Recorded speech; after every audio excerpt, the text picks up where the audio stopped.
ආයුබෝවන්. ඔන්න අදත් ආවා ඔයාලගේ ගෙදරට රසම රස කෑමක් අරගෙන.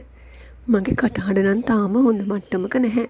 සෙම ඇවිල්ලා ඔයාලා දන්න මොකක් හරි බේතක් තියෙනවා නම් පොඩි කමෙන්ට් එකක් දානවද? හරි. ඔන්න එහෙනම් අද හදන්න යන්නේ අම්බරෙල්ලා ව්‍යංජනයක්. ඇම්බරෙල්ලා ගෙඩි කීපයක් මම අරගත්ත. ගෙඩි 3ක් විතර තමයි මෙතනින් අරගත්තේ.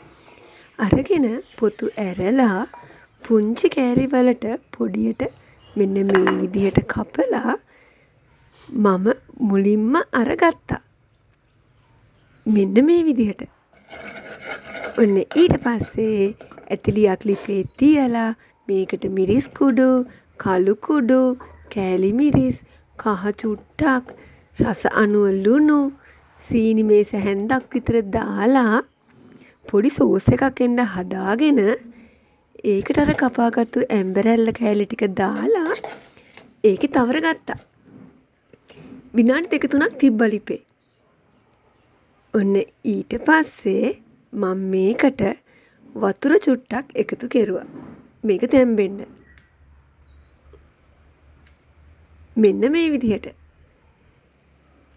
ඊට පස්සේ මේක ටිකක් අර උකු වේගෙන එනකොට මම මේකට දැම්මා ලොකු ලුණු ගෙඩියෙන් භාගයක් විතර, සුදු ලුණු බික් 2ක් විතර, රම්පෙකොළ කෑල්ලක්, කපාගත්තු අමු මිරිස් ටිකක් දාලා හොඳට කලවම් කරලා වහලා තිබ්බා. ඊට පස්සේ අපේ ගෙදර තිබුණ නිසා මම දැම්මේ තක්කාලි සෝස් ටිකකුයි, සෝයා සෝස් ටිකකුයි. දාන්න ඕනෙම නැහැ. ටික වෙලාවක් හින්දෝල ගන්න. හදලා ඉවරයි. ඉතින් රස කොහොමද කියලා කියන්න. ගිහින් එන්න.